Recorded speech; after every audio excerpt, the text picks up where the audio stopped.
Assalamualaikum warahmatullahi wabarakatuh. Halo teman-teman semua, apakah kalian pernah melihat terkait dengan bagaimana anak-anak dapat berinteraksi dan juga bereaksi terhadap lingkungan sekitar mereka?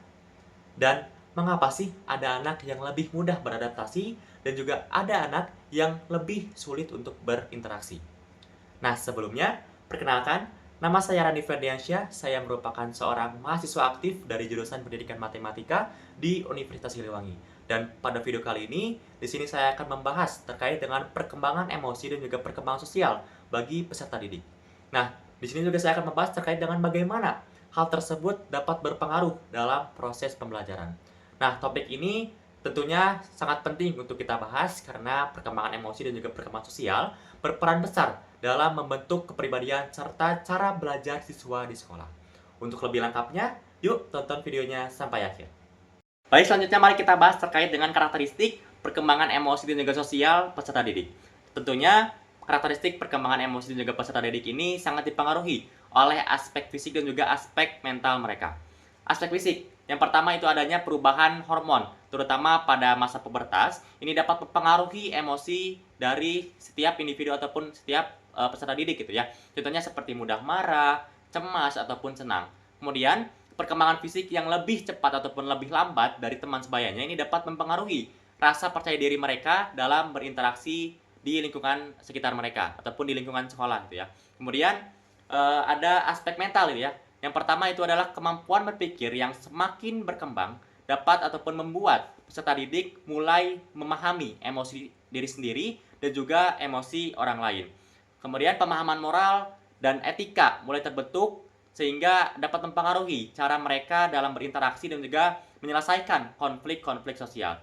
Yang dimana secara umum, perkembangan fisik dan juga mental berperan dalam membentuk kematangan emosi dan juga keterampilan sosial peserta didik dalam lingkungan sekolah ataupun lingkungan masyarakat.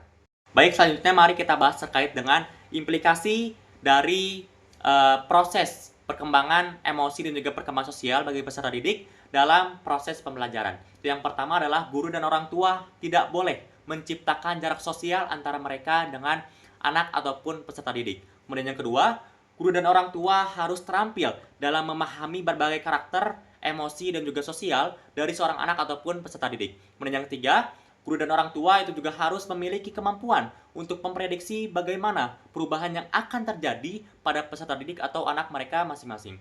Dan perlu kita ketahui bersama bahwasanya teman-teman sekalian, perkembangan emosi dan juga sosial ini sangat mempengaruhi terhadap cara siswa dalam belajar dan juga berinteraksi di lingkungan sekolah mereka.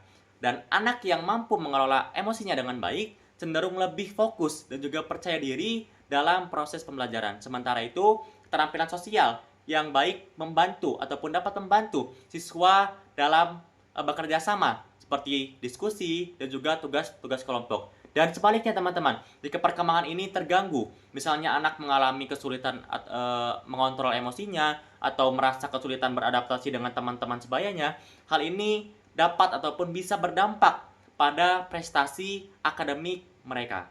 Baik, selanjutnya mari kita bahas terkait dengan contoh studi kasus dari perkembangan emosi dan juga perkembangan sosial bagi peserta didik. Di sini saya telah mengambil salah satu artikel, di mana artikel ini itu dibuat oleh Bapak Fajriana Lutfia. Beliau telah meneliti terkait dengan perkembangan emosional dari siswa kelas 8 di SMP Negeri 14 Pontianak. Dan beliau ini menemukan beberapa siswa yang mengalami keterlambatan dalam perkembangan emosionalnya. Dan beliau menyimpulkan pada artikel tersebut bahwasanya peserta didik yang sulit mengendalikan emosinya itu memiliki karakteristik tertentu seperti agresivitas, perilaku merusak, kemudian sulit untuk berkonsentrasi. Kemudian faktor-faktor penyebab hal tersebut tuh berasal dari aspek internal. Itu yang pertama ada aspek internal, itu meliputi perubahan jasmani dan juga kurangnya kecerdasan emosional. Serta aspek eksternal itu meliputi pola asuh orang tua, lingkungan pergaulan, dan juga pengaruh dari media.